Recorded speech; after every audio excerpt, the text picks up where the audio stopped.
100% jadi perempuan. Apabila dia mati, ya, dia memanggil pemandi jenazah perempuan yang mandikan. Tak boleh, ya. Walaupun pada zahir badannya lelaki, maka tetap juga pada zahir badannya perempuan, maka tetap juga orang lelaki yang kena mandikan. Tapi kalau kata mak dia nak mandikan boleh.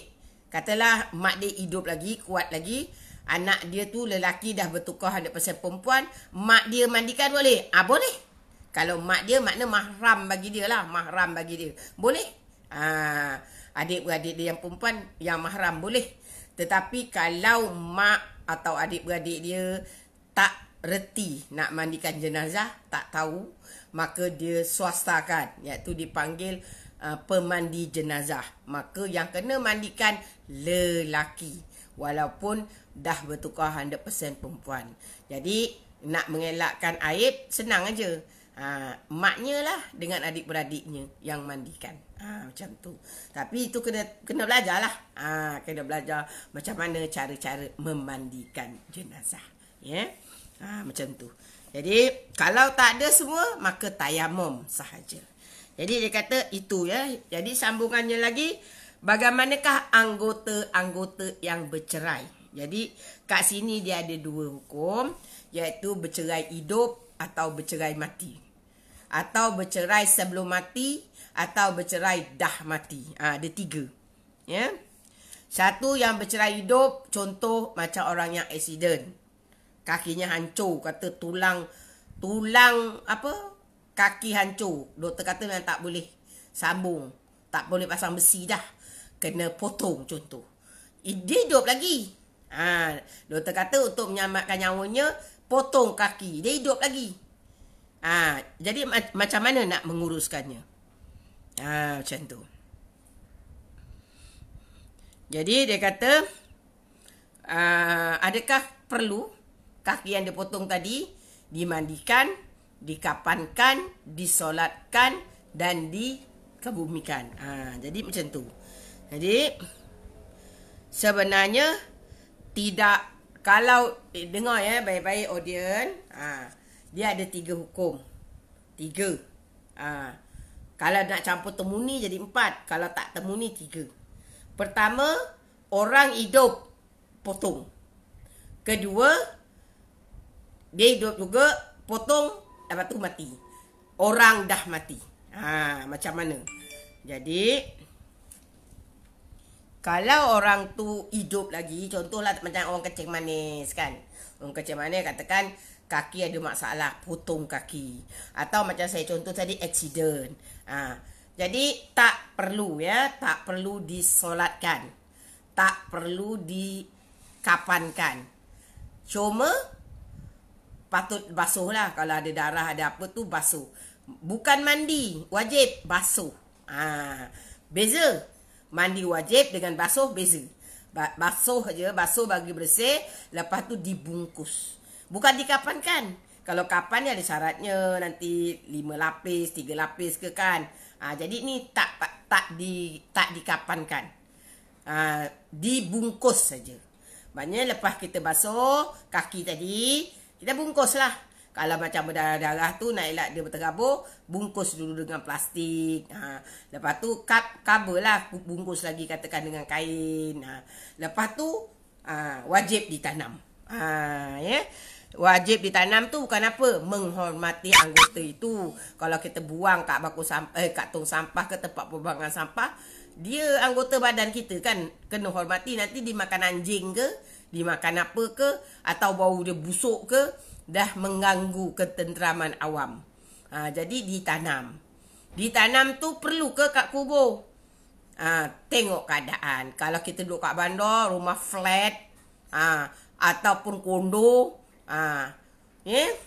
ataupun rumah teres tapi sikit posh, kita dah semen semua, makna tak ada tempat kita nak tanam, maka kenalah pergi kubur, jumpa penjaga kubur, minta izin, tanam di kawasan tepi pun tak apa. Yang penting dalamkan ajalah, untuk elakkan tadilah tersia-sia, macam tu.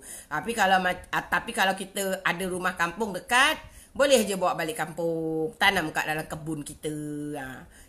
Ataupun kalau kat bandar, rumah banglo. Ada ruang tanah lah, senang cerita. Semi-D ke, ataupun end-lot ke, apa lagi, corner lot ke, yang penting ada tanah. Tak perlu pergi kubur. Kita galilah dalam agak anggar 3 kaki ke 4 kaki. Senang cakap, anggarannya tidak dapat dikorek oleh binatang. Dan juga tidak tembus baunya keluar. Kan? Yalah kan macam kira tu daging. Nanti kan dia busuk. Kaki tu kan busuk. Jadi nanti baunya tu mengganggu pula ketenteraman orang rumah. Macam tu ke penyakit ke. Jadi tanam tak sampailah macam kita tanam mayat yang betul-betul 7 kaki dalam tu kan. Tak perlu. Mungkin 3 kaki, mungkin 4 kaki. Sekadar mengelakkan daripada dapat dikorek oleh binatang, ataupun sekadar menutup jangan bau tu lepas keluar. Itu dah memadai. Jadi hukum yang kedua, jika telah mati anggota badan yang dicerai, wajib dimandikan. Jadi kalau dah mati, anggota badan itu, sebab tu masa yang awal-awal bab saya dah mengajarlah pada anak-anak murid yang mengikut kelas saya. Kalau tengok menjaga orang sakit, tak kira lah anak ke suami. Bukan mati mengejut lah. Yang sakit, kita tengok kuku dia. Kalau kukunya panjang, kita potongkan. Kalau rambutnya kusut masai, kita sikatkan. Kita cantikkan lah. Macam tu. Kita jaga je. Pelihara je. Kalau kata lelaki rambut panjang ke misainya ke apa, kita boleh nak cukur, kita cukur, trim. Masa dia hidup lagi. Masa tu dia sakit. Itu tak ada masalah. Boleh buang je. Tanam. Tetapi ingat, kalau dia dah meninggal, kalau dia macam pakai gigi palsu ke apa kan, keluarkan gigi palsu tu.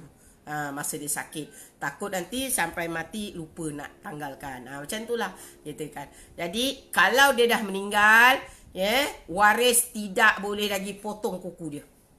Kalau dia dah meninggal. Saya ulang sedikit lah bab yang lepas. Tak boleh potong lagi. Even though masa kita mandi, tertanggal rambutnya ataupun misainya ke apa tanggal, kena kutip. Masa mandi tu kita sediakanlah tepuai ni macam ni. Tapawi macam ni, tapawi plastik yang saya panggil tapawi taufa. Masukkan dalamnya ni kapas yang dibasahkan. Ambil kapas yang bersih, basahkan dengan air. Supaya kalau kita rambut yang kita tengok masa mandi tu tanggal tu, kita collect, taruh dalam bekas ni. Dia tak terbang sebab dia dah lekat dengan kapas yang basah. Lepas tu kita tutup. Macam tu ya. Jadi setiap orang yang mandikan jenazah, untuk memudahkannya, ada satu bekas macam ni. Tak kira lah besar mana ke apa, untuk penyediaan. Jadi kutip semua rambut-rambut tu, masukkan dalam bekas tu. Nanti masa kita mandikan mayat tu, kita mandikan sekali. Lepas kita mandikan rambut-rambut tu, kita simpan dahulu rambut tu dalam bekas tadi tu. Nanti masa kita kapankan dia, kita kena selit. Dah kapan, kita kena selit celah kain kapan. Kena bawa sekali dia di alam barzah. Kena, wajib. Lepas itu kalau kukunya hitam, dah tak boleh potong dah. Cuma kita ambil cotton bud tu, kita gunting serum. Jadi tajam lah kan. Dia punya cotton bud tu, kita congkel lah. Congkel gitu. Bersihkan kukunya yang hitam atau kutu. Jadi peringatan sekali lagi ya, pada anak-anak murid saya ataupun audien yang sekarang yang baru melihat, maka apabila bab yang sebelum inilah, jadi apabila menjaga waris bersihkan kukunya jadi kalau dia meninggal pun kita dah tak aib lah pada jenazah itu kalau kita nak swastakan pada orang mandi. Jadi kita yang patut dikemas kinikan, kemas kinikan. Macam tu. Jadi tak boleh jangan nanti kalau mandikan jenazah ada rambut-rambut yang tinggal bersepah, biar je.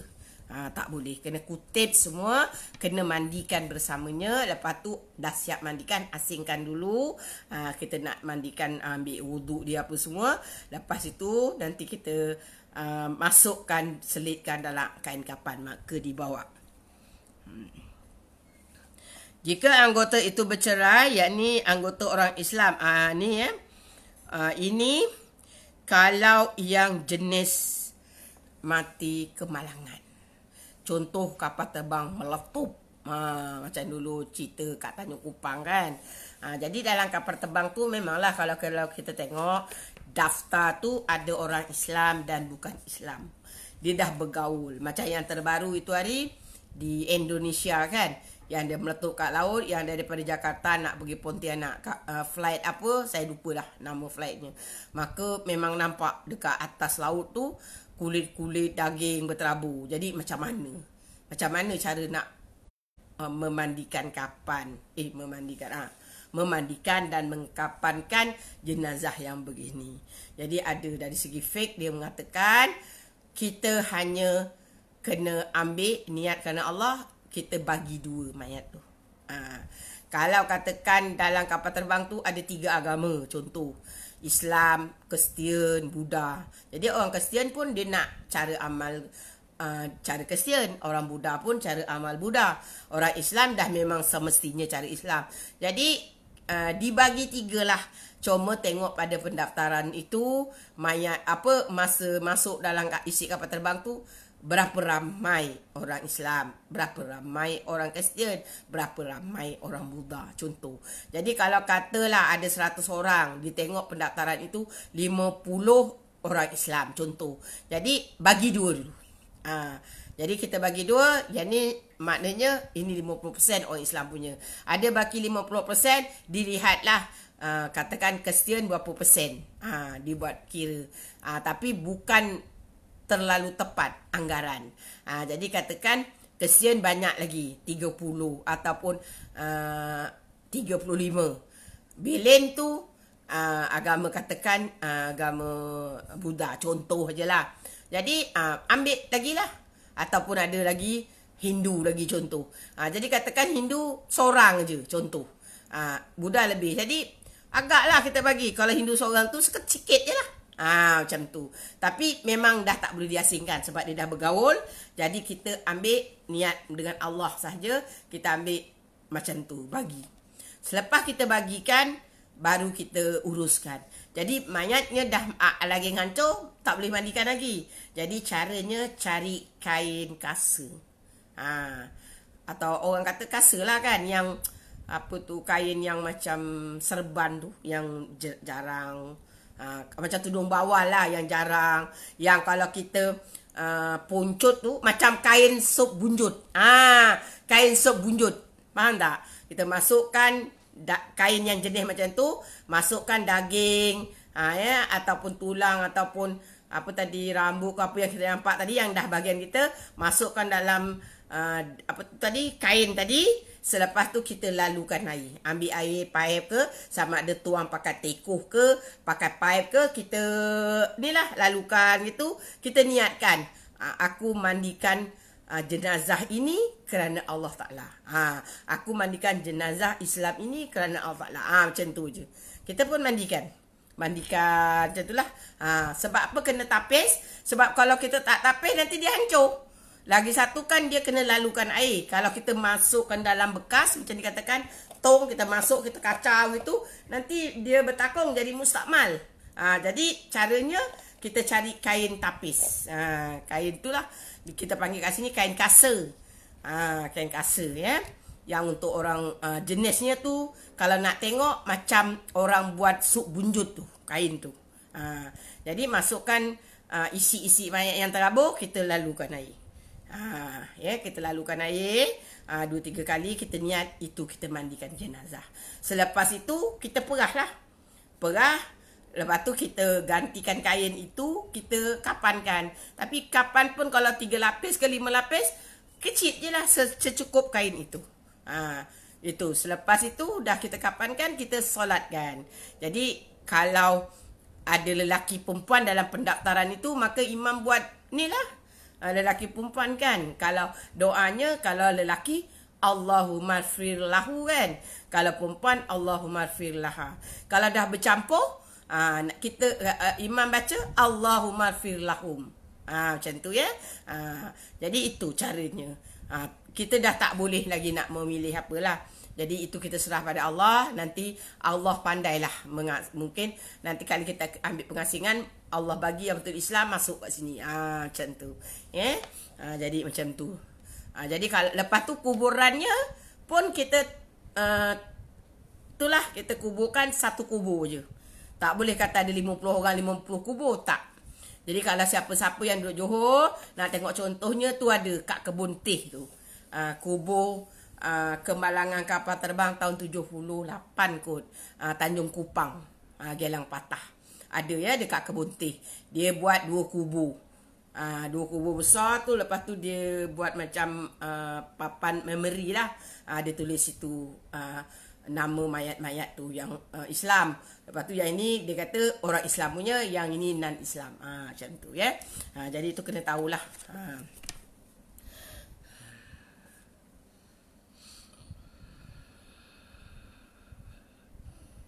Jadi lagi satu itu yang dah berapa tu? Yang dah ketiga kan? Yang pertama tadi orang hidup anggotanya dipotong. Yang kedua tadi orang dah mati masa mandikan rambut-rambutnya gugur. Yang ketiga tadi mayat yang hancur. Macam tadilah. Ada yang keempat. Yang keempat ni mayat yang contoh senang nak saya bagi faham. Katalah contoh disambau buaya. Ataupun dia pergi hutan, nampak-nampak badannya tinggal sekerat. Mungkin kita suspek dimakan rimau, contoh. Jadi macam mana? Contoh kalau dimakan buaya, katalah contoh anda nampak bahagian kepala sampai perut je. Tangan tak ada, kaki tak ada, ataupun ada tangan sebelah. Macam mana cara nak uruskannya? Maka sebab kita masih nampak bentuk dia, uruskan macam biasalah. Uruskan mandikan macam biasa semualah ya. Sebab tu kadang-kadang kalau kat hospital tu yang dah ternganga-nganga tu dia jahit dulu. Bagi biar jangan ni lah, macam orang yang kemalangan pun sama dijahit. Jadi dia mandikan macam biasa. Macam tu. Selepas tu mandikan macam biasa, dikapankan, disolatkan dan disemayangkan. Ya. Jadi katakan kalau dia makan rimau, katakan rimau tangkam kepala. Tak ada kepala dah, tinggal badan daripada pusat ke bawah. Kepala tak ada, tangan tak ada, perut tak ada, tinggal pusat ke bawah. Macam mana? Kita mandikan juga. Masa mandikan tu, kita niat. Tukang mandi, niat. Aku mandikan sebahagian anggota jenazah ini yang aku jumpa lah, yang dapat diuruskan. Tapi aku niatkan sekali yang anggotanya yang tak dapat. Niatkan sekali. Macam tu. Macam orang solat gaib lah contohnya kan. Jadi orang solat gaib kan mana ada mayat depan tu. Contoh macam tu lah. Jadi kita mandikan jenazah anggota yang nampak, anggota yang tak dapat. Maka kita niatkan sekali, aku mandikan anggota yang dapat dan juga anggota yang tak dapat. Macam tu lah. Jadi hakikatnya kita niatkan. Lepas tu ni, katakan, lepas tu kita tanam macam biasa. Katakanlah selepas itu adalah pemburu, katakan tiba-tiba dia jumpa sebelah tangan dekat-dekat kawasan tu. Dan kalau dibuat ujian DNA pun memang rupanya mayat tu. Macam mana nak buat? Macam mana nak buat? Kena mandikan. Ya, kena mandikan. Kena juga nanti gali balik kubur dia tu ataupun kena tanamkan, kena kapankan balik. Walau kita jumpa. Tak boleh kita jumpa kita buang aja macam tu. Ya. Jadi dia kata jika jumpa anggota bercerai, yakin anggota orang Islam yang mati di mana tiada tubuhnya, wajib dikapan, dimandi dan disolatkan dengan niat berhimpun sekalian tubuh badannya. Nampak? Dengan niat sekalian himpun badannya. Jadi masa kita mandikan tadi, kita niat, kita himpunkan seluruh tubuh badannya yang tak nampak, yang tak dapat. Masa kita kapan pun kita niat begitu. Aku kapankan yang zahir, yang tak dapat itu pun sekaliannya. Jadi masa solat kan punnya begitulah. Bila niat solat tu walaupun sekerat badan, kita niatkan kira satu badan.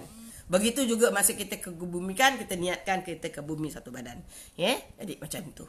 Jadi hukumnya walaupun hanya sebahagian, wajib kita mandikan, kapankan, solatkan, kebumikan. Begitu juga tadi mayat yang hancur berderai, yang kata daripada Tanjung Kupang tadi ataupun yang terbaru yang apa tu, Indonesia tu. daripada Jakarta ke apa tadi? Ke Pontianak, dia kaut, dia pun kena mandikan. Mandi macam tadi lah. Jangan kata, tak boleh mandi dah, hantu berderai dah, hantu berterabur gitu. Kena mandikan. Mandikan, cara macam tadi lah, ditapis, dikapankan, disolatkan dan dikebumikan.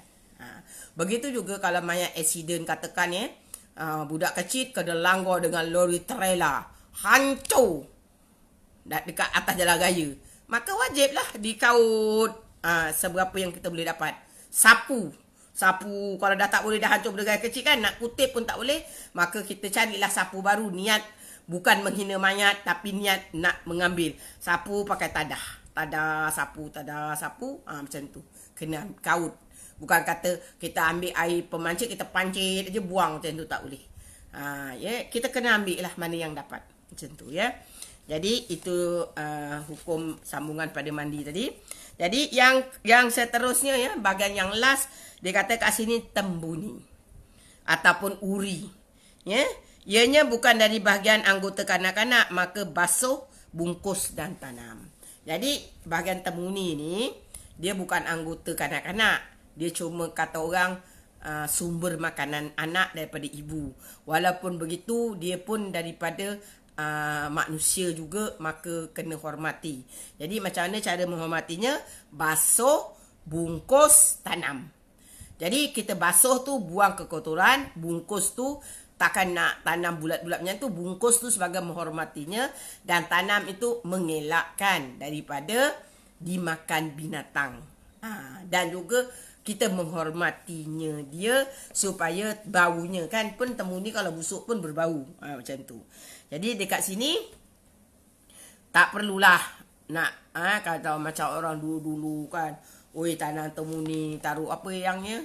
Apa lampu. Biar kata apa macam-macam lah orang dulu-dulu. Dibungkus dengan apa? Periuk tanah. Taruh asam garam. Masukkan pensil. Kata nanti biar budak tu pandai nulis. Lagi apa ya? Macam-macam lah. Jadi itu tak perlu. Boleh menyebabkan syirik. Tapi kalau alasannya bungkus masuk dalam periuk tanah, ditanam dalam tanah dengan alasan mulut periuk tanah tu ke dalam. Jadi buntut periuknya ke atas. Atau kalau orang utara ke orang timur kata pantat periuk. Orang Johor kalau cakap pantat, pantang. Ya. Jadi kita cakap buntut periuk. Tu ke atas. Tujuannya dia kata kalau tak berapa dalam tanam, apa tu dikorek oleh binatang, anjing ke, kucing ke, apalah tak kisahlah. Dia tak dapat ambil. Kalau itu tujuannya boleh. Tapi kalau tujuan lain, tak boleh. Takut syirik. Nanti kenapa kena masukkan periuk? Biar dia pandai masak. Dibekalkan asam garam. Biar besok dia masak sedap air tangan dia. Itu tak ya. Itu boleh menyebabkan syirik. Jangan buat. Jangan buat. Ya. Macam tu. Tapi kalau mak dia kata taruh asam garam, tujuannya biar cepat hancur. Biar dia tak busuk, lepas tu cepat hancur. Jadi dalam tanah dia meresap. Jadi tak lama sangat, takut nanti dikorek-korek binatang. Tu tak apa. Ya. Niat dia kalau kerana macam tu tak apa. Tapi kalau niat tadi biar pandai ngaji, tak ada kena mengena pun. Tak ada kena mengena pun temuni tu ditaruh dengan pen ke apa, biar pandai nulis, tak ada kena mengena. Ya. Tapi kadang-kadang orang dulu-dulu dia buat tu. Jadi jangan jangan buat. Okey. Jadi dia kata kat sini apa? Tujuan tayamum supaya membolehkan ianya disemayangkan dan sah mandinya. Jadi kat sini kalau yang tadi tak ada orang sejenis, macam kata saya dalam satu kumpulan tu hanya satu orang lelaki, tak ada mahram, dia tidak boleh dimandikan. Bila tak dimandikan nanti dia tak lepas hadas besar. Sebab mandi orang yang meninggal mandikan jadat tu wajib untuk mengangkatkan hadas besar. Jadi orang yang mati ni dia jadi dalam keadaan berhadas besar, dia mandi ni wajib dimandikan. Sebab itu hukum lah. Jadi kalau tak boleh mandikan, ganti dengan tayamum. Jadi tayamum tadi dilakukan untuk membebaskan diri dia dari hadas besar dan boleh disembayangkan. Kalau tak dimandikan, tak ditayamumkan, nanti tak boleh nak sembayangkan. Kecuali lah sekarang ni zaman-zaman COVID, yang memang doktor kata tak boleh mandikan, tak boleh kapan kan pun kena plastik orang macam ni. Itu lain. Tu dah bab lain. Apa tu, pakar-pakar agama telah berfatwa, bermesyuarat, dan dia kata, sebab dia kata, doktor kata walaupun mati orang apa yang kena COVID ni, kumannya keluar kat badan. Jadi nanti siapa-siapa yang mandikan dia menyangkit. Jadi itu mudarat atas mudarat. Maknanya orang hidup itu lebih penting dari orang mati. Jadi oleh kerana dah macam tu, tak dimandikan. Tayamum pun tak boleh nak tayamum kat badan. Apa nanti menyangkit. Jadi kena tayamumkan di apa tadi tu? Di keranda. Sebab ini bukan pandai-pandai. Alim-alim ulama telah bermusyarat dan mengeluarkan fatwa. Maka bolehlah. Dia orang dah beristihad. Maka dia tayamumkan juga, tapi ditayamumkan di keranda. Maka baru boleh disemayangkan. Kalau langsung tak ditayamumkan, tak boleh semayang. Macam tu. Jadi tu kena faham lah kat situ.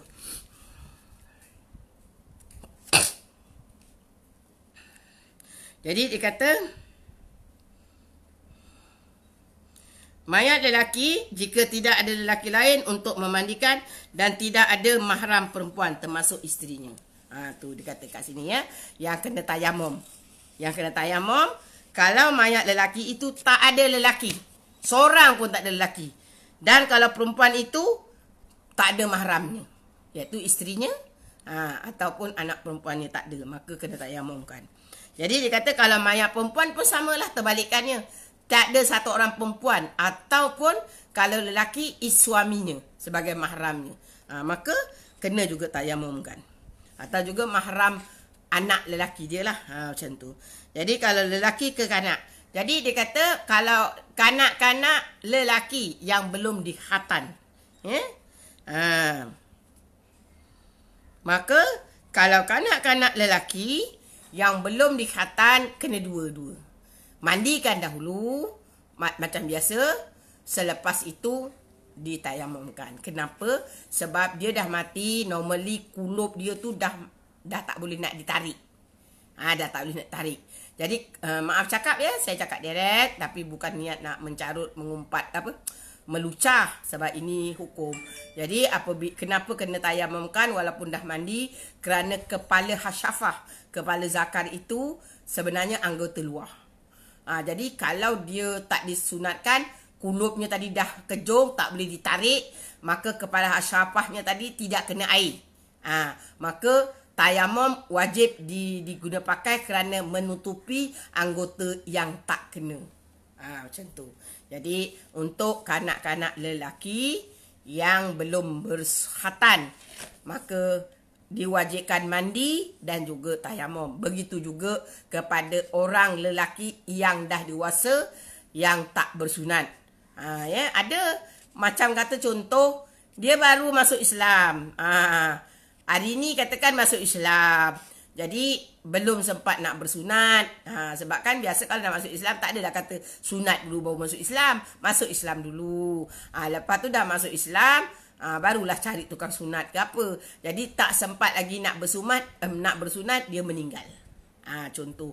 Jadi lelaki, senang cakap, tak kira lah kanak-kanak lelaki ke, lelaki dewasa ke, yang penting dia belum berkhatan.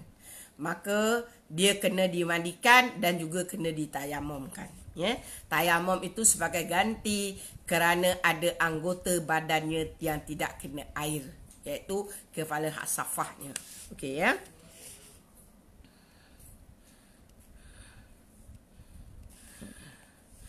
Jadi begitu juga yang siapa lagi yang kena tayamum, katakan orang itu dia mati tapi ada bahagian anggota dia yang tak terlap air. Contoh macam mana nak cakap. Contoh ya saya bagi, tapi macam agak sensitif lah sikit. Tapi terpaksalah saya cakap. Contoh perempuan yang pakai kuitik tangan. Kuitik kan dia tak terlap air. Salah ke dia pakai? Tak. Cuma masa dia nak berwuduk, dia kena bersihkan lah. Contohnya dia pakai kuitik, Dia accident ke, dia mati terkejut ke, tak kisahlah. Yang penting dia mati masih berkuitik tangannya. Lepas tu, dengan takdir Allah, walaupun pakai alat apa, sebab dia dah mati, biasanya dia dah menyatu. Jadi pakai alat apa pun kita nak bersihkan, kuitiknya tu tak jalan. Kuitiknya tu lekat kat kuku-kukunya tak. Jadi confirm kuku-kukunya tadi tak kena air. Maka macam mana nak buat? Jadi mandikan dan juga tayamumkan. Tayamum itu menampal anggota badan dia yang tak kena air. Ya? Jadi apa lagi yang kena tayamum? Iaitu anggota orang terbakar. Jadi tadi lain. Kalau yang tadi accident apa tadi meletup kapal terbang, memang atas laut dah memang kena air. Jadi kita tapis. Kita tapis gitu kan. Tapi ini orang terbakar. Dia mati terbakar, badan dia merekut katakan. Lepas tu doktor mengatakan kalau kena air ni daging dia hancur, luluh. Berserai tak boleh. Macam dia dah terbakar, macam dah terpanggang gitu katalah contoh. Jadi kalau kena air dia terkopek lah, akan hancur daging dia. Maka itu pun kita boleh tayamumkan saja. Ya. Ataupun yang terakhir tak ada air. Tak ada air. Macam mana tak ada air? Tak kisahlah. Walaupun katalah kat sini tak ada air, katalah contoh musim kemarau, kena-kena tak ada air. Nak beli macam kala contoh yang pernah berlaku dekat Selangor, langsung tak ada air. Lori datang pun bagi-bagi beratur panjang. Itu pun nak buat minum pun payah. Tu yang kata mandi sampai 3 hari tak mandi, lap-lap je. Jadi kan air cukup untuk minum. Buang air besar, air kecil pun cari istinja gunakan lap boleh, tak ada hal. Jadi air memang kata orang sangat limited. Jadi katakan sungai pun jauh daripada tempatnya, kering. Jauh lah, memang susah. Jadi memang tak ada air. Senang cakap, tak ada air. Pergi kat pasar raya pun nak beli air mineral pun memang semua out of stock. Sebab masing-masing dah pergi beli. Tanya jiran-jiran pun dia kata tak ada. Ada sikit untuk nak makan. Dia nak mandi jenazah ni banyak guna air. Maka tak ada. Ataupun dia mati masa mengembara. Tak boleh nak bawa mana-mana. Contoh, dia mati dekat mana? Padang pasir. Contohlah. Senang cakap kawasan yang memang tak ada air. Maka masa itu kena tayamumkan aja. Boleh. Jadi macam tu ya. Jadi sama kalau macam kita nak solat ya. Dalam keadaan hadap besar, tak ada air, kita boleh tayamum. Maka begitu juga. Kalau jenazah tak ada air ya, dengan tak ada air dari hukum syarak lah. Macam mana yang saya dah ajar bab tayamum dalam buku hijau. Macam mana sebelum nak tayamum. Samalah macam itu. Jadi boleh guna pakai ilmu yang tayamum dekat buku hijau yang saya ajar itu, yang fardu ain bab fiqh, kepada memandikan jenazah. Sama je. Jadi boleh kita tayamumkan. Jadi macam mana niat tayamum? Saja aku mentayamumkan mayat ini kerana Allah Ta'ala. Itu niatnya. Sebab kalau kita mentayamumkan orang mati, kitalah yang kena niat. Macam juga kita mandikan jenazah, kita yang niatkan. Jenazah tu mana ada boleh berniat lagi. Maka masa kita mandikan jenazah, kita niat, aku mandikan jenazah ini yang wajib ya, fardu kerana Allah Ta'ala. Jadi sekarang ni kita tak ada air, kita tayamum. Maka kita pun niat, aku mentayamumkan mayat ini atau jenazah ini kerana Allah Ta'ala. Macam tu. Jadi pengangkat mayat. Jadi dah habis ya bab mandi. Jadi kita terangkan pula pengangkat mayat. Memang pengangkat mayat, nak angkat kan mayat ni kan mana kuat angkat seorang. Maka siapakah yang layak? Paling afdal adalah waris-warisnya. Maknanya warisnya siapa? Suaminya. Kalau kata dah tua, suami pun tak kuat kan? Anak-anaknya, anak-anak lelakinya, anak-anak saudaranya kan. Kalau dia ramai adik-beradik, ramailah anak-anak saudara. Anak-anak saudara. Ataupun kalau dia mati muda, pak-pak saudara. Cari dulu waris-warisnya. Itu yang afdal. Sebab mahram dia kan. Maknanya mahram baginya. Jadi tak ada masalah. Macam tu. Jadi dia kata letakkan kain atau tikar kecil pada bahagian pinggang dan punggung dan angkat dengan menggunakan kain atau tikar tersebut. Lebih afdal diangkat oleh waris. Jadi kalau angkat waris tak apa, masukkan kain angkat. Walaupun kata orang berasa baunya, berasa tangannya, berasa betisnya, tak apa waris. Tetapi kalau waris tak ada, ialah ada orang katakan dah tua jadi tak ada semua, boleh gunakan orang lain. Tapi bila orang lain itu kena mayat tu tadi ditaruh dalam dulu kain yang tebal ataupun ditaruhkan dalam tikar supaya bila orang lain angkat itu tidak berasa sangat anggota badannya. Macam tu. Jadi bagi pengangkat mayat bagi pengangkat mayat sunat ada wuduk. Jadi kalau orang yang mandikan mayat, selepas mandi sunat mandi. Nampak? Bagi pengangkat mayat, kan orang tukang mandi biasa kalau perempuan, orang perempuan lah angkat tak kuat, hanya orang lelaki. Jadi pengangkat mayat itu sunat apa? Berwuduk. Kalau tak ada wuduk boleh? Boleh, tak salah. Nama pun sunat kan. Jadi sunat berwuduk. Jadi bagi pemandi jenazah, selepas mandikan mayat, sunat mandi. Niatnya, aku mandi sunat selepas memandikan jenazah kerana Allah. Macam tu. Kalau tak mandi, boleh, tak ada hal. Tapi dinasihatkan mandilah. Sebab itu kebersihan. Sebab tu kenapa dalam Islam dia kata sesiapa yang memandikan mayat, selepas itu disunatkan mandi. Sebab Islam itu bersih. Kita mandikan mayat, kadang terpercik najis ke apa ke, entah dia ada penyakit ke, macam-macam kita tak tahu.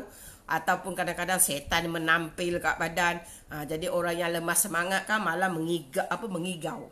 Mengigau-ngigau lah kalau orang Johor panggil. Kalau orang mana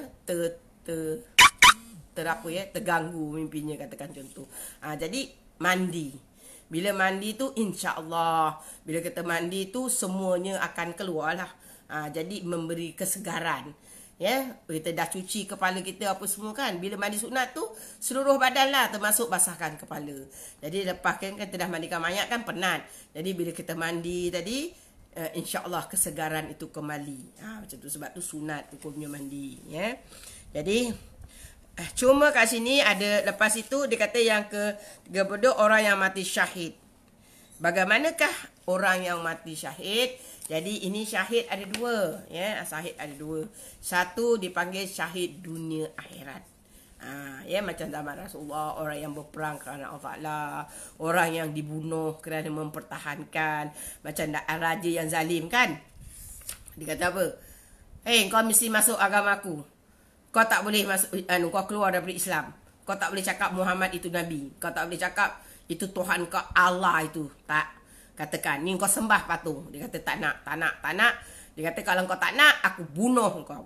Maka dia tetap tak nak dan dia kena bunuh. Maka itu syahid. Syahid dunia dan akhirat. Bila, ataupun tadi yang perang jihad fisabilillah. Jadi orang yang syahid dunia akhirat, tanam je. Tak wajib kapan, tak wajib mandi, tak wajib solat. Tanam je. Kalau raja yang zalim tadi, dipaksa masuk kafir, orang tu tak nak, dibunuh. Lepas tu dia kata lempar je mayatnya pada rimau dekat kandang. Ni cerita dulu-dulu lah rimau kat kandang. Tak apa. Sebab daging dia dimakan rimau, maka dia dikubumikan dalam perut rimau. Boleh je, tak ada hal. Sebab orang tu mati syahid, sebab dia syahid dengan syarat syahid dunia akhirat lah. Maknanya dia dibunuh kerana dia tak nak murtad, contoh. Maka dia syahid dunia akhirat. Jadi tak perlu sembayangkan, tak perlu kapankan, tak perlu mandikan. Jadi kalau mayatnya dilempar dekat tempat peliharaan binatang, dulu ceritalah. Sekarang tak ada dah. Jadi raja yang zalim, maka tak apa. Tertunai dah. Sebab kalau kita mandikan, kita kapankan, kita solatkan, hukumnya haram. Jadi macam tu. Sebab itu Allah itu maha pandai, maha bijaksana. Cubalah dalam peperangan Uhud contoh. Kan 70 sahabat gugur syahid. Kalau tengok kalau nak kena mandikan 70 orang kat Uhud tu, air pun susah. Nak tayamum pun dengan darah-darah mengalir-ngalir. Pun tak bolehnya debu campur dengan darah, nampak? Lepas tu nak kapankan, ya Allah, mereka bukan macam kita yang senang. Susah kadang nak cari kain kapan lagi 70 orang. Nak solat tu bolehlah, senang aja. Tapi nak kapan nak mandikan, nak kapankan agak sukar, nampak? Sebab itu Allah menurunkan hukum begitu. Sebab Allah Maha bijaksana.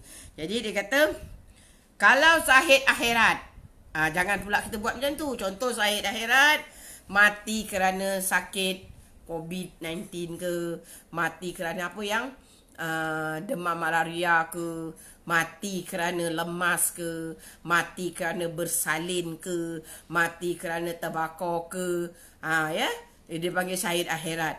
Maka tak boleh kata, oh ini tak payah sembahyang, tak payah mandikan, tak payah kapankan tanam je, tak boleh.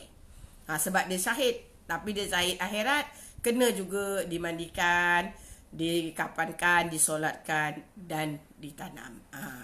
Yang boleh itu hanya syahid dunia akhirat. Jadi dia kata, kalau orang yang syahid dunia akhirat ini, dia kata kebumikan dengan darah-darah yang mengalir. Jangan dibasuh darah tu. Darah yang mengalir tu jangan dibasuh, kerana itu akan menjadi bukti dan saksinya di akhirat. Cuma kalau ada najis, maka bersihkan aja najis tu. Najis bukan darah lah. Maknanya contoh katalah dia kena pedang bahagian perut terbuai, keluar tai, katakan contoh. Maka tai tu je lah yang dibersihkan, najis itu, bukan yang darah. Darah itu walaupun najis, tapi dia darah itu tidak dibenarkan kerana dia ada bukti. Macam tu. Jadi jika pencampuran mayat, tadi saya dah ceritalah cara orang kafir apa macam mana nak tanam. Dan jadi orang yang mati bunuh diri. Jadi kalau tadi kat sini dia kata kalau pencampuran mayat kita tak tahu lelaki dan perempuan, saya dah jelaskan. Jadi yang last, orang mati bunuh diri. Macam mana? Kan ada kata, oh dia mati bunuh diri, Nabi kata ahli neraka, maka tak payah mandi, tak payah semayang, tanam aja. Jangan kita menjatuh hukum, jangan. Sebab memang zahirnya kita nampak dia mati bunuh diri, batinnya Allah yang tahu. Sebab mana tahu, masa dia terjun daripada tingkat 18, masa tu dia bingung, ada terjun. On the way nak sampai ke tanah, dia insaf. Ya Allah, aku taubat, aku dah dosa melakukan bunuh diri. Tapi it's too late. Dia nak berpaut kat mana? Dia dah patah balik, tak boleh. Jadi dia beristighfar belum sampai kat bumi, dia menyesal, bertaubat.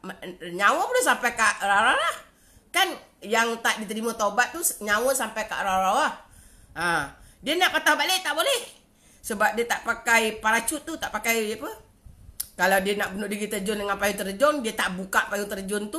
Bila dia insaf, dia buka payung terjun. Ni dia tak ada. Macam mana? Jadi dia bertaubat walaupun sebelum dia mati. Mana tahu Allah terima?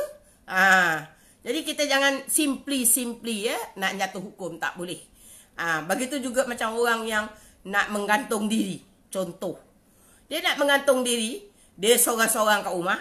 Lepas tu bila dia tendang kerusi, terjerut leher dia. Dia rasa sakit tapi nyawa dia belum sampai kat Allah. Dia taubat. Kata dia, baru dia teringat, bunuh diri ni dosa, kata dia. Dia nak menyelamatkan diri, tak boleh. Orang pun tak ada nak minta tolong. Dia nak putuskan tali ni dengan tangan dia, tak ada kekuatan.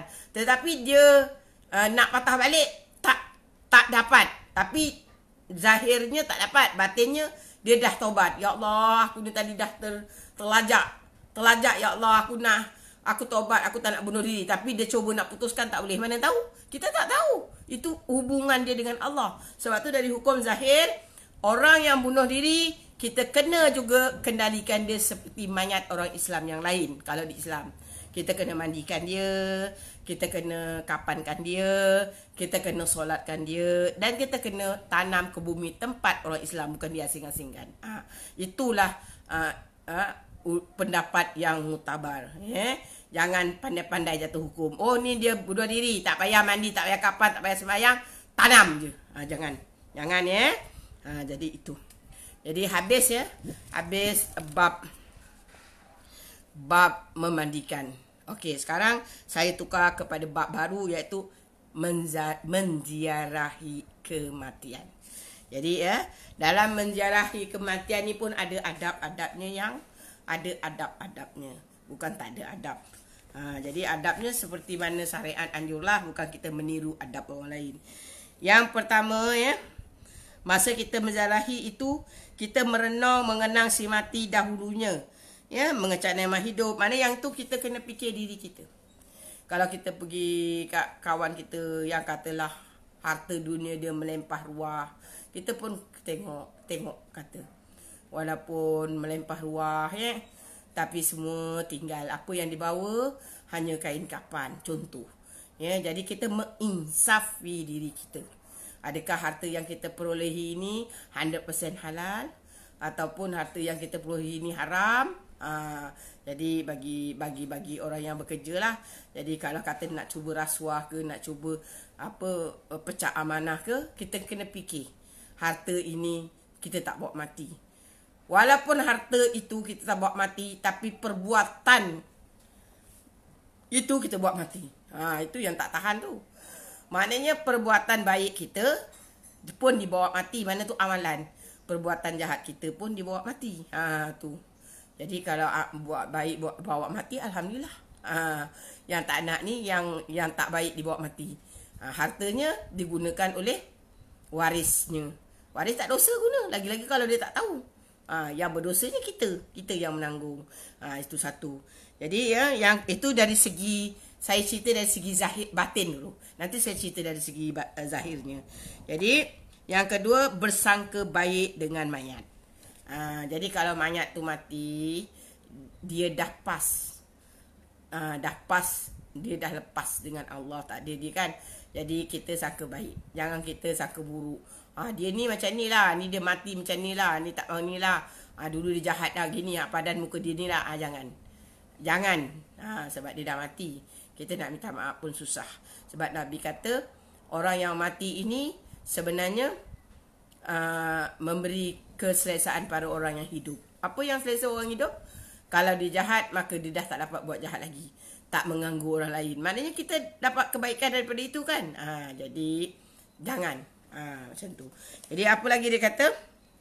Sangka buruk pada diri sendiri, sekalipun ia orang soleh. Sekalipun dia orang saleh, orang alim, ya, dia pergi melawat, orang itu agak nampaknya orang maksiat ke apa, orang pasir, maka kita kena kata, mana tahu? Kita cakap dalam hati lah, janganlah cakap kuat-kuat orang kanan dengar. Walaupun dia nampak mungkin dia bukan alim macam aku, tapi bila kita kata kita alim, sebenarnya itu kita dah tak elok. Jadi kita kata walaupun dia nampak macam tu, kita tak tahu matinya, sebab itu antara dia dengan Allah. Itu salah satu rahsia Allah. Mana tahu sebelum dia mati dia dah taubat, Allah terima taubat dia. Jangan main-main. Maka dia bersih bertemu Allah. Jadi kita kena sangka, aku ni macam mana ni, aku ni macam mana. Kena kata macam tu. Jadi kan dia dah lepas tafsirnya, aku ni macam mana. Walaupun nampak sekarang hakikatnya aku ni ustazah, ilmu banyak, konon lah ya.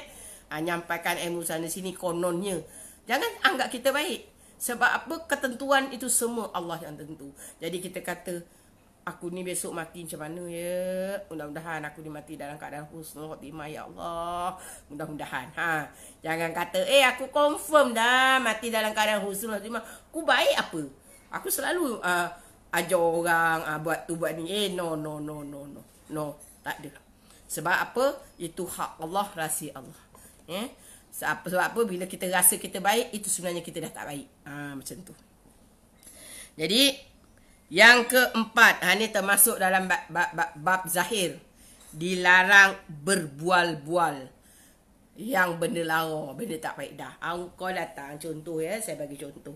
Datang melawat orang mati. Kalaulah jumpa, memanglah bila melawat orang mati tu, kadang-kadang orang yang dah lama kita tak jumpa, kita jumpa.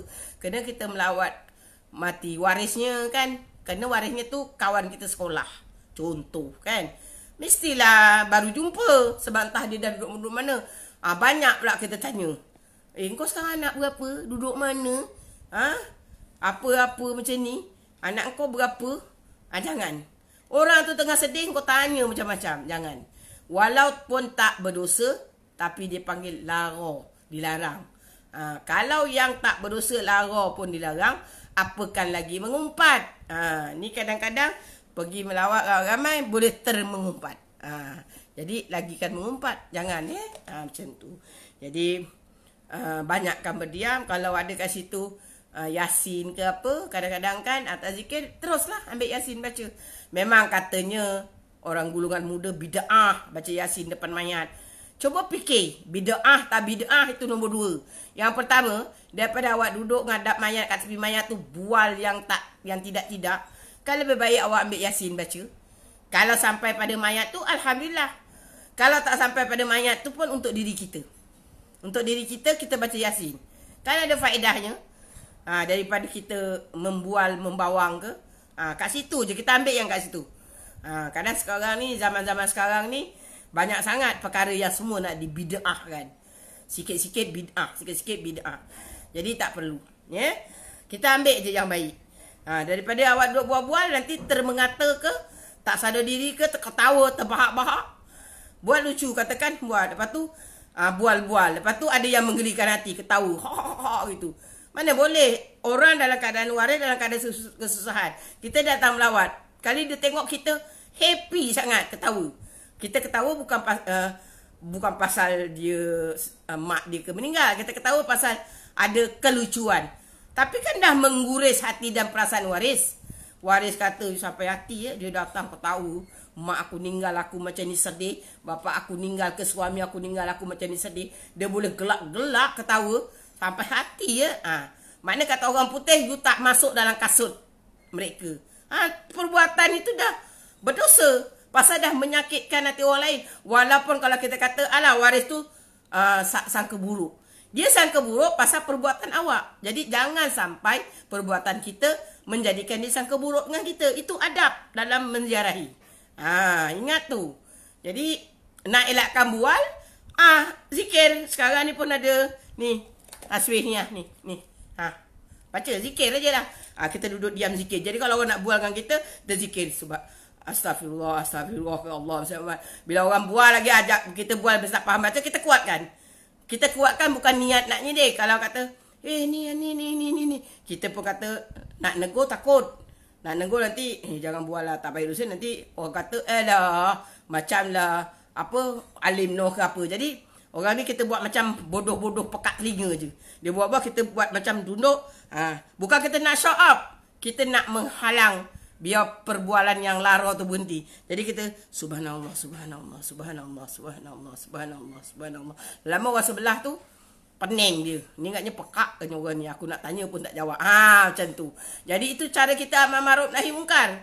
Kan amar ma'ruf nahi mungkar melalui perkataan, melalui perbuatan, melalui ataupun dalam hati. Jadi perbuatan kita subhanallah, subhanallah, subhanallah ke. Kan? Jadi lama orang ni zikir, lama dia malu dia jalan lah. Macam tu. Ataupun kita ambil Yasin.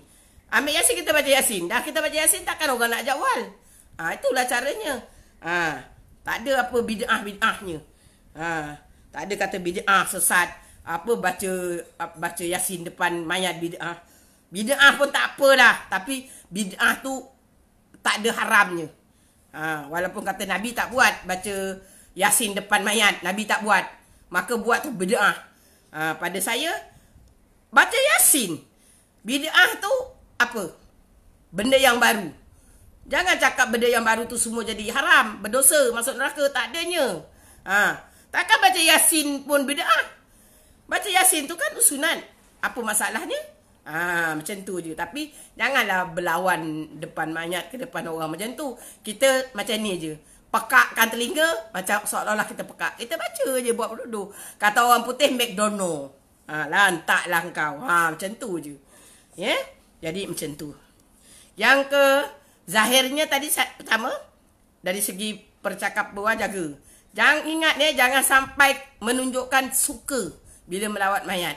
Suka macam mana tadilah, bual-bual. Lepas tu kawan tu pula tu jumpa kawan yang buat lawak. Dia dah tak reti keadaan. Pergi menziarah orang mati ke, tak menziarah orang mati ke, dia kata dia ni memang pelawak. Memang kalau cakap dia lucu je. Jadi cara dia melawak dah semua orang ketawa. Lupa ada mayat. Tu masalah. Jadi jangan sampai kita bersukaria dapat mayat. Kalau majlis kundu kahwin tak apalah. Majlis birthday tak apalah. Majlis reunion tak apalah. Jadi kenalah sesuaikan tempat itu. Yang seterusnya, jangan pakai baju. Jangan kata, ustazah kata jangan pakai baju. Bukan, saya belum sambung. Telan Elio dulu. Jangan pakai baju yang apa? Yang menunjukkan keceriaan yang bling-bling gitu. Kalau kita memang dari rumah, nak pergi melawat, should be no lah. Carilah baju yang menunjukkan kesedihan. Tapi bukan pakai hitam yang. Kalau awak tidak biasa pakai hitam dan memang tak suka hitam, jangan pakai hitam. Sebab hitam ini sebenarnya agama lain. Agama lain apabila ada kematian, mereka memang pakai hitam. Kalau tak ada siap tempah. Jadi kalau kita menyerupai agama lain, dilarang. Tapi kalau memang hajah-hajah memang suka hitam, selalu pakai baju hitam. Dan hitam tu favorite, kata orang Jawanya favorite, memang hitam. Tak apa. Contoh macam perempuan-perempuan Arab, memang dia dah biasa hitam, tu tak masalah. Tapi jangan hitam itu masa menziarahi mayat, tak boleh. Kita sebenarnya putih, bukan hitam. Tapi katakan kalau orang perempuan putih, teranglah ustazah nampak itu ke apa. Carilah yang kain tebal, tudung tebal. Tak nak, saya tak suka putih lah ustazah. Saya memang tak suka putih. Telekung pun saya tak pakai putih, tak apa. Carilah macam colour saya ni pun boleh. Kan? Yang agak suram, tak adalah kata orang putih colour striking. Merah menyala mak Ni kalau boleh tudung ni carilah yang macam ni, yang polos. Janganlah tudung yang ada bling macam tu kan. Tapi kalau kita memang katakanlah daripada majlis kahwin, contoh tiba-tiba dapat dengar ada kematian, kita pergi, itu lain cerita. Takkan nak balik dah jauh. Boleh pergi, tapi kita cakaplah dengan waris. Kalau boleh tu kita bawa bacaan, saya kata saya ni maaf tadi pergi majlis, lagi-lagi kalau dalam sama-sama satu kelas padu ain. Tadi saya pergi majlis tu, tak lupa tahu dapat berita dengar kata suami awak meninggal ke, kan, contoh ke anak meninggal. Jadi kan nak balik tak sempat, lagipun saya tumpang atau kereta. Jadi kami datanglah sekereta dari majlis kahwin. Diterangkan supaya mereka tak salah sangka. Nanti yalah, biasalah kalau pergi majlis kahwin kan, tudungnya mesti bling-bling, katalah bajunya pun cantik lah. Kan nak pergi majlis kahwin kan nak bersukaria, mesti pakaiannya menunjukkan sukaria. Nak pergi melawat menziarahi orang meninggal kan majlis berduka, mestilah sesuaikan keadaan. Tapi kalau daripada kita dah majlis kahwin, kalau nak balik memang tak sempat, jauh ke apa, atau ada masalah lain, maka boleh je pergi dengan pakaian yang macam itu. Tapi kita terangkanlah dengan tuan rumah, katakan kalau dia majlis fardu, dia tahu. Ya, saya tahu hari ni majlis kahwin sahabat kita, saya tak dapat pergi. Ya, saya kata sahabat kita pun ke salam, kita tadi daripada majlis dia lah, terus datang sini. Macam tu contoh. Jadi dia tak ada sangka. Ya, jadi kita menerangkan untuk mengelakkan sangka-sangkaan. Maka macam itulah. Itu dibolehkan. Bukan sengaja. Maknanya kita pakai baju tadi yang beling-beling ke, yang menunjukkan kegembiraan, bukan sengaja. Ataupun kita daripada pejabat. Dapat dengar katakan kawan pejabat tiba-tiba tak datang. Dia telefon oleh warisnya kata meninggal. Jadi sebahagiannya dari pejabat pergi. Kalau kita ada baju pejabat ataupun kalau yang ada uniform, okey. Orang semua tahu. Ni rakan pejabat dia. Katakan pejabat apa, bomba, polis, datang dengan pakaian seragam dia. No hal. Tapi bagi yang tak ada pakaian seragam, yelah pergi pejabat pun tak adalah kita kadang-kadang pakai baju yang suram. Kita pergi kerja, Jadi pun menunjukkan lah macam tu. Cuma kalau nak pergi tu, kalau pergi kerja lipstiknya merah tu, bila nak pergi melawat tu lap lah yang. Takkanlah lipstik pun awak tak boleh lap. Kan? Janganlah pergi melawat ziarah orang meninggal merah menyala bibir tu. Janganlah. Walaupun pergi majlis baru lepas majlis kahwin ke, baru di pejabat ke, kan boleh dilap. Macam tu ya. Sekurang-kurangnya tu muka tu tadi tidaklah menunjukkan sangat keceriaannya. Walaupun pakaiannya tak dapat kita gantikan. Ya. Jelas ya kat situ. Jadi itu adab-adab. Dan adab-adabnya lagi, jangan terlalu lama sehingga menyusahkan. Jadi kalau kita datang tu, kalau katakan selama-lamanya pun sekadar kita habis baca Yasin, kita duduk katakan, tanya apa gitu, ada ruang, ya kita baca Yasin, lepas tu, Alhamdulillah saya doakan ini, minta izin balik. Macam tu lah.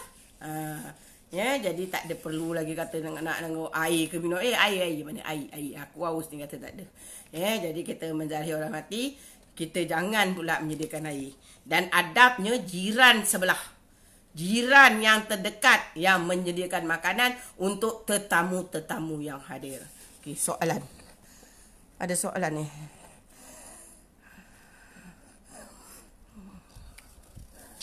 Okey. Jadi saya tengok ya, kalau ada soalan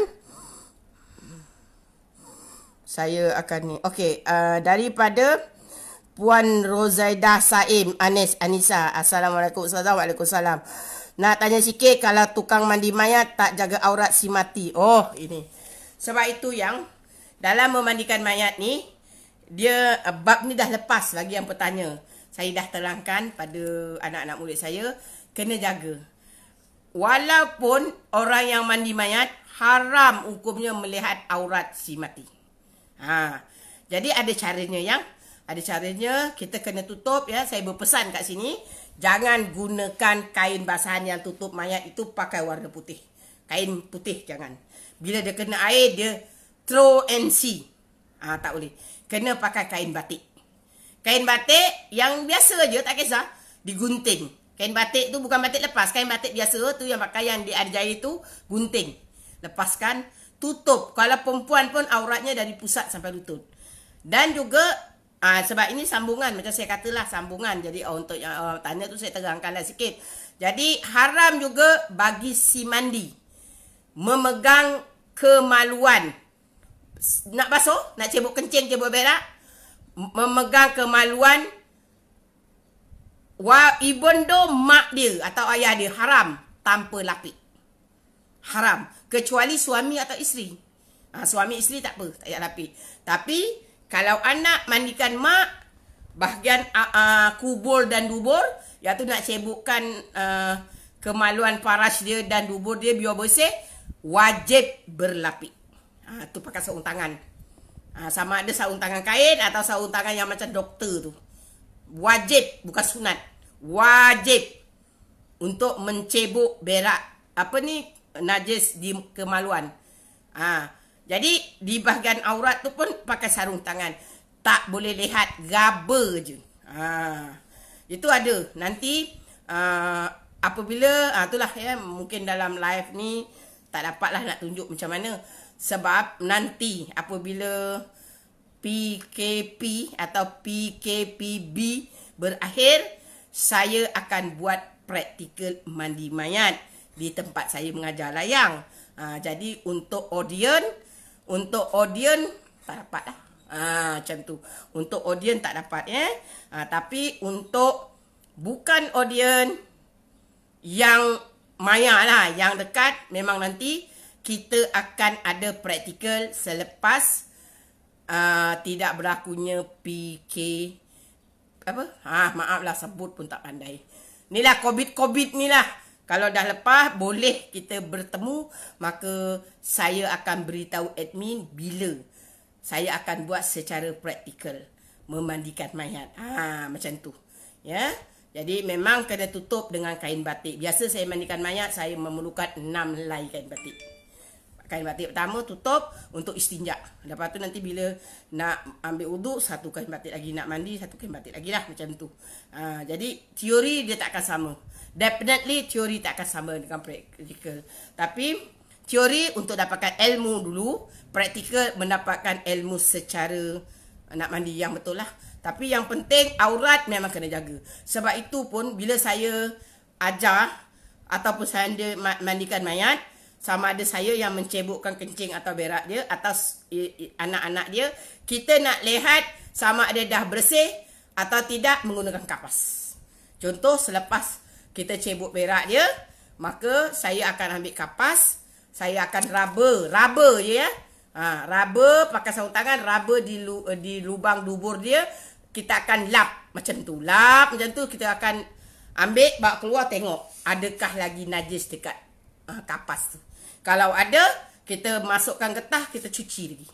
Cuci sampai kita test, ambil kapas, kita bulatkan kapas lah. Macam tu kita dah cuci-cuci, kita lap lagi buntut dia, kita tengok. Kalau tak ada, bersih. Begitu juga bahagian depan.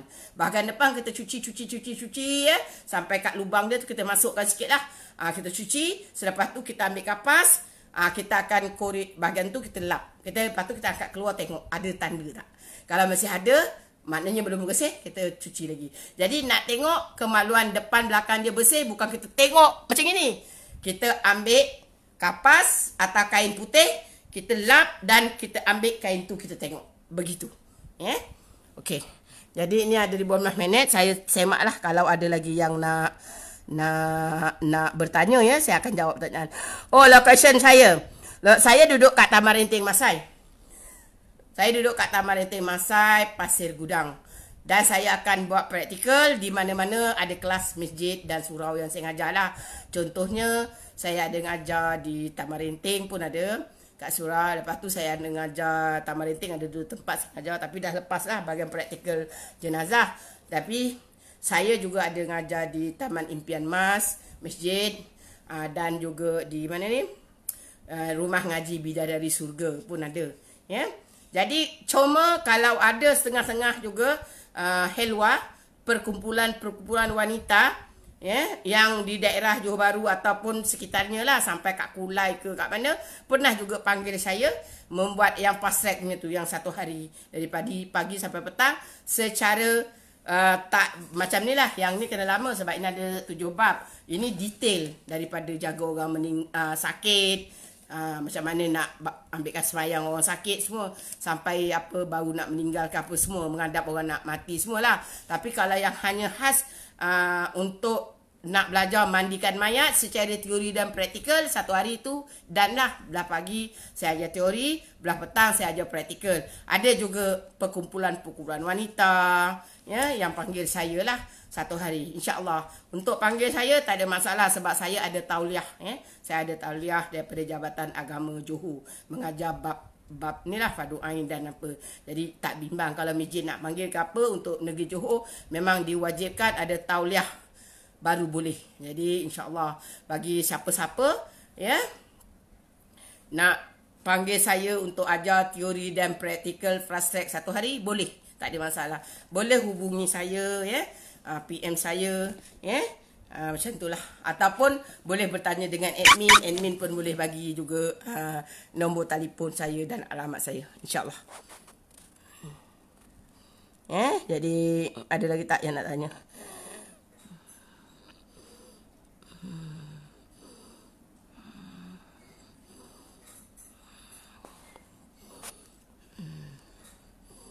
Okey. Tukang mandi mayat tak jaga aurat si mati. Oh, ni dah. Okey, saya cek kejap ya kalau ada yang orang nak tanyalah.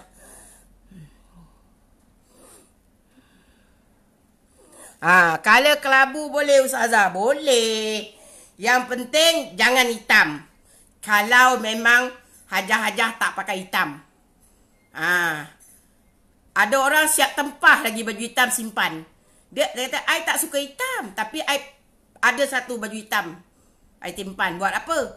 Saya gunakan tu khusus untuk menziarah orang mati. Tu tak boleh. Tapi kalau memang hajah-hajah pakai hitam, saya ni favorite hitam. Contoh, pergi mana-mana suka hitam. Contoh, baju saya pun banyak hitam. Tu tak apa. Boleh menziarah dengan baju hitam kerana memang itu pakaian hajah. Jelas ya kat sini?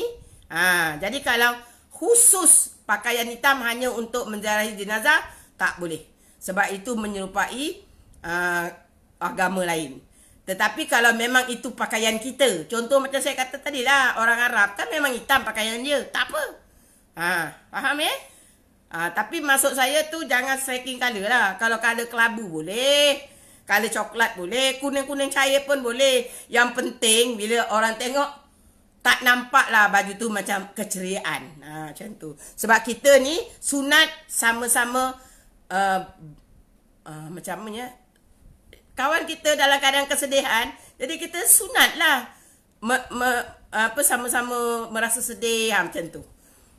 Okey, saya tengok lagi kalau ada pertanyaan Ustazah buat lawak. Yelah, kadang-kadang takut serius sangat. Okey.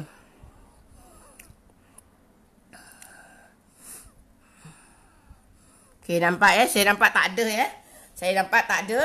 Jadi, kalau ada nak soal, ada lagi masa 10 minit, insya-Allah saya akan jawab terus. Kalau tak ada, saya sambung sikit. Saya sambung sikit lagi bab ini. Jadi dia kata, mayat itu Rasulullah berkata. Lagi satu yang ketiga, kita kena wajib. Yang ini wajib ikut. Larangan Rasulullah jangan meratap. Kita nak sedih boleh, air mata nak keluar boleh, tak ada hal, tak ada masalah. Siapa yang tak sedih, orang yang kita sayang meninggal, siapa yang tak sedih? Sedangkan itu suami ke, anak ke, isteri ke, mak ke, ayah. Sedangkan best friend pun kita sedih, apakan lagi waris kita kan? Semua orang faham. Tetapi jangan over, orang putih kata. Apa over? Jerit macam nak apa, terpekik terlolong, rentap baju, antuk kepala kat dinding. Itu jahiliyah punya perbuatan, maka hukumnya haram. Nabi kata kalau kamu buat macam itu, sebenarnya secara batiniah kamu tak sayang. Cakap sayang bohong, cinta tak sejati. Kenapa? Sebab Nabi kata bila kamu berbuat macam itu, sebenarnya mayat itu kena seksa dengan Allah. Sebab apa? Sebab kamu tak reda. Itu kan Allah punya. Mak kita, ayah kita, suami kita, anak kita, kan itu pinjaman. Allah punya. Allah macam kita pinjam barang orang kan. Orang minta balik. Kalau maksudnya lah kita tak kasih ngamuk-ngamuk orang tu ambil. Ada ke kita? Dan nanti orang kata kenapa orang tu? Tak ada tahu hukum ke? Barang orang pinjam, orang ambil balik ngamuk-ngamuk. Akhlak tak elok kan? Jadi macam tu. Jadi kenalah. Jadi kalau kata kita sayang dengan waris kita, maka tak ada perbuatan itu. Kerana kalau buat macam tu, tak sayang sebenarnya. Tak cinta sejati. Kerana jadi kenapa tak cinta sejati? Mayat itu diseksa. Bukan saya cakap, Nabi yang cakap. Macam tu. Jadi, dia kata riwayatnya dari siapa? Jadi kata Nabi, bukan, tengok Nabi cakap lagi sabda yang bermaksud, bukan dari gulungan kami orang yang meratap, memukul-mukul pipi, mengoyak-ngoyak baju atau menjerit-jerit seperti orang jahil. Nabi kata, Nabi tak terima tahu. Nabi kata bukan gulungan kami. Kalau Nabi cakap bukan gulungan kami, na'udzubillah min dzalik, kena faham tu. Nabi tak terima sebagai gulungan dia. Na'udzubillah. Jadi kata Nabi, mayat itu akan diseksa di atas kubur atas perbuatan warisnya. Nampak? Lagi satu ada orang tanya boleh tak cium mayat? Contoh kan, suami, kalau anak, isteri anak tak batal. Ni masalahnya kalau isteri, suami cium. Kadang ada orang yang pemandi mayat yang tak boleh. Mayat ni dah diwudukan tadi. Saya dah wudukan dia. Saya dah mandikan dia.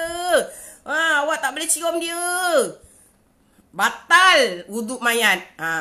Kalau adalah pemandi jenazah yang cakap macam tu, sebenarnya dia tak layak lagi. Tak layak lagi mandikan jenazah. Sebab dia belum cukup alim. Alim ni maknanya apa?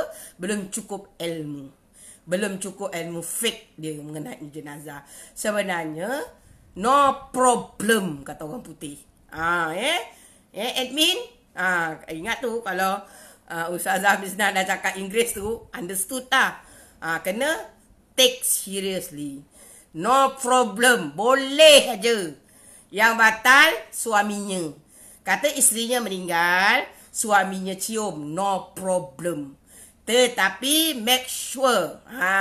Orang putih dah keluar. Make sure masa dia nak solat jenazah, suami tadi kena berwuduk balik.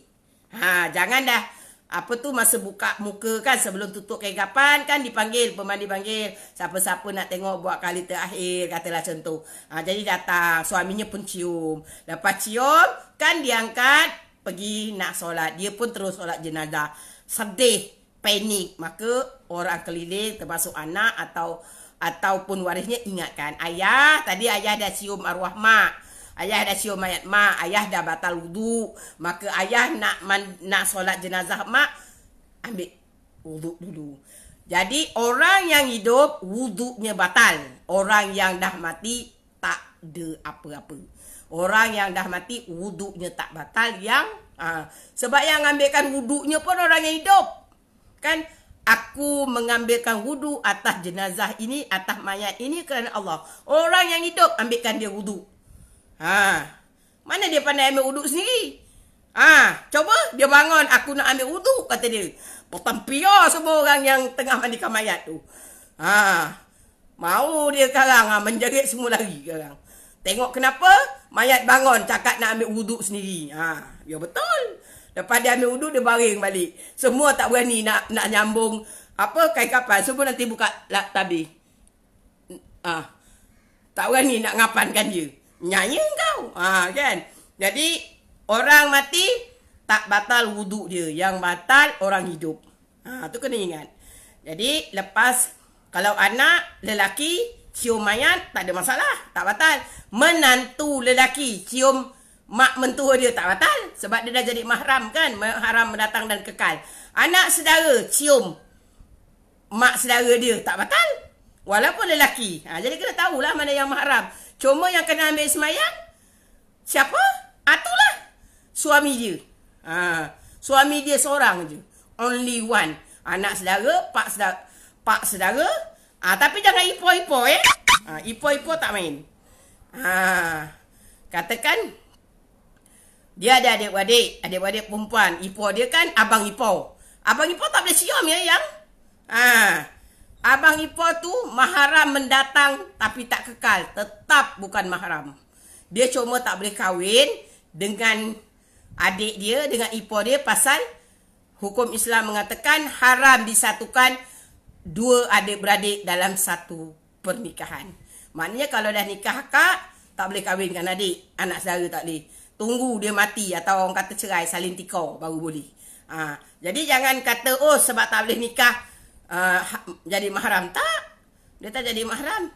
Aurat tetap macam ajnabi. Tu kena faham. Jadi kalau kata ipo duai, cuma boleh tengok je lah. Jangan nak cium-cium. Tak boleh. Bukan batal semayang. Tak batal tapi haram. Pasal dia bukan mahram dia. Kena itu saja. Okey ya. Jadi masa pun dah tamat. Jadi nanti kita akan minggu seterusnya kita akan sambung muka surat 14 ya. Jadi sebelum saya tutup, saya tengok dulu kod-kod ada yang soalan. Ya, kalau tak ada soalan saya tutup kelas ni.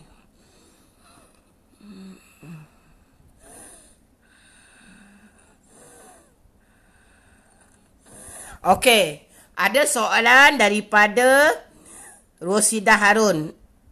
Waalaikumsalam. Adakah cara nak melihat mayat? Ada kata kena tengok kaki dulu. Betul.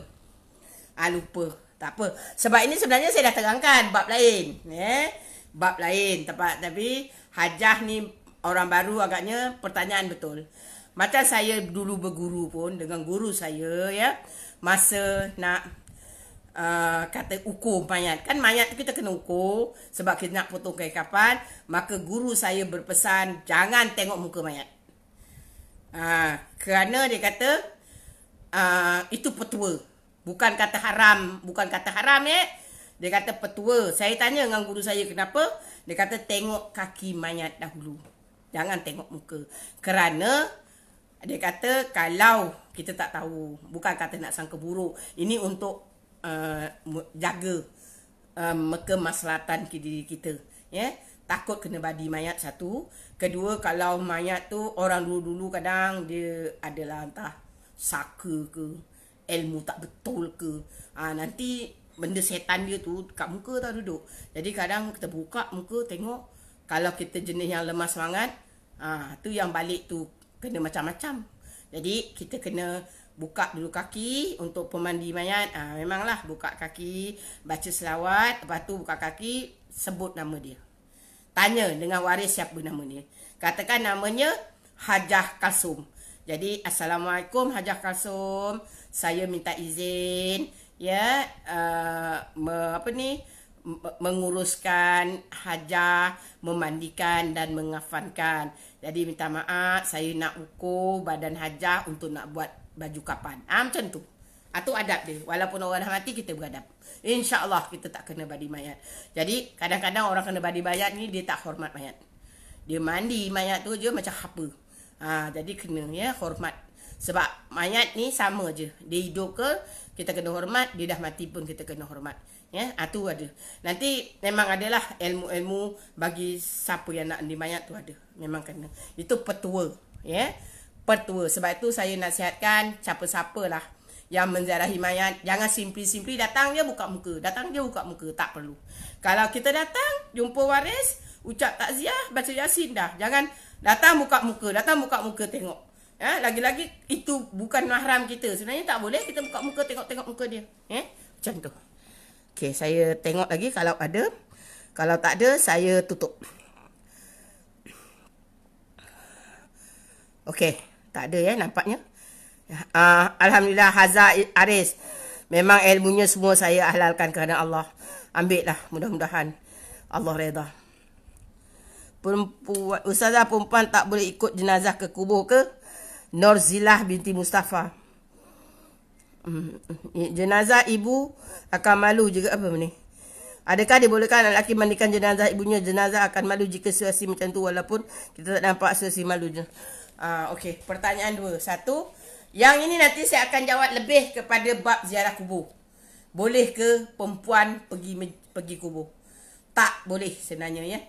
Dulu-dulu tak boleh, tapi sekarang ni dah macam moden. Itu yang orang kata kalau ikut pendapat Islam 200-300 tahun sekarang. Maaf admin Islam Complementary. Minta maaf. Memang paling payah saya nak sebut perkataan ini. Dalam Islam Complementary boleh dia kata. Semua boleh. Tu yang orang datang haid baca masurat pun boleh. Jadi itu Islam Complementary. Jadi dia hanya wujud 200-300 tahun aja. Tapi kalau dulu punya ulama dulu 1200-1400 tahun dulu, maka tak boleh. Sebab apa? Itilat, lelaki dan perempuan bercampur. Jadi saya akan akan ulas ini nanti bila kita bab menziarahi. Saya akan jawab dulu yang tanya anak lelaki mandikan. Sebenarnya yang kalau saya yang mandi mayat, sebab saya orang luar, saya hanya benarkan anak-anak perempuan yang mandi. Suami pun saya tak benarkan mandi. Kalau dia nak mandi, boleh. Tapi saya kata saya akan beralah, saya tak masuk. Sebab alasan saya, bila saya mandikan, saya kena seng-seng lengan. Jadi lelaki yang tak semahram dengan saya dah nampak aurat saya. So saya tak nak. Jadi bagi anak lelaki, kalau semua itu adik-beradik, boleh. Boleh dengan syarat, ada syaratnya. Dia bahagian mana pegang getah. Getah tu pasang kat paip, pegang untuk cucu. Boleh. Basuhkan rambut mak dia, sempohkan rambut mak dia. Boleh. Bahagian ujung kaki, boleh. Ujung tangan, boleh. Tapi bahagian badan, itu semua perempuan. Walaupun perempuan, macam saya kata tadi, bukannya dia dedah yang. Anak perempuan tu, ni, masuk dalam kain batik ni, gosok macam ni. Gosok macam ni, tahu? Gosok gitu. Main gaba. Jadi salur getah tu dimasukkan juga dalam kain batik yang ditutup tu. Salur getah tu dibuka. Jadi seorang pegang salur getah tu, seorang tangan tu gosok. Jadi salur getah tadi mengikut tangan orang yang menggosok. Macam tu. Nanti praktikal saya tunjuk. Ya. Jadi kalau anak lelaki, kalau dah ramai anak perempuan, ada 4 orang, anak lelaki tak perlu. Tak perlu. Sebab itu macam pun kalau ada anak lelaki, kan ada dah kahwin. Jadi saya akan panggil menantu perempuan, tolong. Ya, macam tu. Itu yang paling elok lah. Kalau terpaksa tak cukup orang pun, anak lelaki hanya bahagian kepala, bahagian apa, bukan semua. Jadi macam tu. Faham okey. Jadi kalau saya yang mandikan, tak ni.